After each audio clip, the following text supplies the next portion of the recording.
السلام علیکم، میں ہوں افتخار احمد، چارٹرڈ اکاؤنٹنٹ۔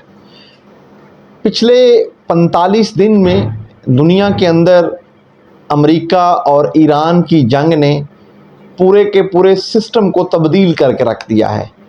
آج کی ایک انتہائی مختصر ویڈیو کے اندر ہم اس کا بیک گراؤنڈ جاننے کی کوشش کریں گے اور جو کچھ ہوا اس کو سمندر کو کوزے میں بند کرنے کی کوشش کریں گے۔ بنیادی طور پر یہ جو جنگ ہوئی، یہ ایک پرو اسرائیل نیریٹو اور اس کی لابی کی وجہ سے یو ایس اے کو میدان میں کودنا پڑا، لیکن جس سوچ کے ساتھ دنیا کی سپر پاور میدان میں اتری تھی کہ وہ پلک جھپکتے ہی ایران کو، اس کی تہذیب کو، اس کی سویلائزیشن کو ملیا میٹ کر کے رکھ دے گی، اس کو بلاکیڈ کے ذریعے، اس کو فائنینشیل ہرڈلز کے ذریعے، اس کو اپنی دفاعی ساز و سامان کی طاقت کے ساتھ اس کو ملیا میٹ کر دے گی، لیکن آسمان نے ایک ڈیفرنٹ نظارہ دیکھا۔ اس میں کوئی دو رائے نہیں ہے کہ جس مقصد کے لیے ایران کے اوپر اٹیک کیا گیا تھا، اس میں سے کوئی بھی مقصد پورا نہیں ہو سکا۔ بنیادی طور پر اس پوری جنگ کا نیریٹو یہ تھا کہ اسرائیل کو انبیٹیبل بنایا جائے۔ اس خطے میں اگر کوئی ریئل چیلنج تھا اسرائیل کے لیے تو وہ ایران تھا۔ تو اسرائیلی لابی نے امریکنز کو قائل کرنے کی کوشش کی اور بالآخر وہ ایک 15 برس کی کوشش کے بعد وہ کامیاب ہو گئے کہ وہ امریکہ کو کنونس کر سکے کہ اس کے اوپر اٹیک کریں۔ امریکنز بھی کچھ مس کیلکولیشنز کر بیٹھے۔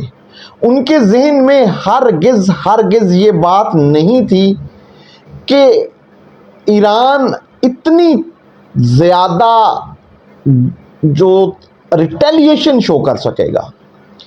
میرے نزدیک جو ایرانیوں نے، اس کی قیادت نے ایک مثال قائم کی ہے، شاید اس کی دوسری مثال ملنا مشکل ہو جائے۔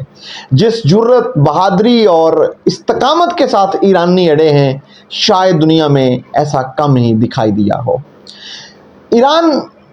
امریکہ یہ سمجھ رہا تھا کہ جب ہم اٹیک کریں گے، اس کی ٹاپ ٹیئر لیڈرشپ کو جب اٹیک کریں گے تو اس کے وائپ آؤٹ ہونے کے بعد، اس کی اسیسینیشن کے بعد نیچے سے پورا سسٹم جولٹ کھا جائے گا، ہل جائے گا۔ وہاں پہ ہم اپنا جو ڈیفنس میکنزم ہے اور اپنے جو لوگ ہیں وہاں پہ جو ان کو لانچ کر سکیں گے۔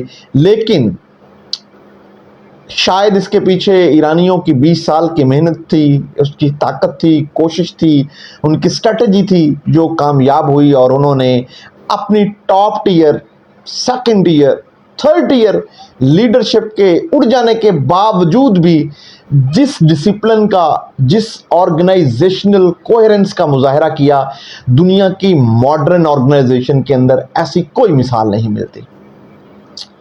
دوسرا جو ایرانیوں نے ایک اپ سیٹ کیا، جو اسٹریٹ آف ہارمز کو انہوں نے بند کر کے دکھایا، امریکنز یہ نہیں سمجھ رہے تھے کہ وہ اس میں اتنی کیپیبلٹی ہے، اتنی صلاحیت ہے ان کی نیوی کے پاس کہ اس کو بلاکیڈ کر سکیں گے، لیکن انہوں نے یہ اتنی دیر تک اس کو بلاک کرنے کے بعد یہ ثابت کر دیا کہ جو امریکن اندازے تھے، جو ایسٹیمیشن تھے ریگارڈنگ ایران کی ایک اسٹریٹجیکلی ان کے مضبوط ہونے کے، وہ اندازے انہوں نے غلط ثابت کر دیے۔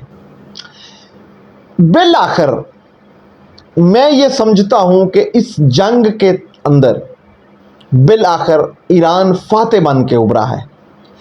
اگر امریکہ اس جنگ میں فاتح ہوتا تو وہ کبھی بھی مذاکرات پہ نہ آتا۔ ان کا مذاکرات کے اندر آنا اس بات کی دلیل ہے کہ میدان کے اندر امریکنز ان کو شکست نہیں دے سکے۔ اس میں کوئی دو رائے نہیں ہے کہ سفارتی طور پر پاکستان نے بہت خوبصورت اننگ کھیلی ہے،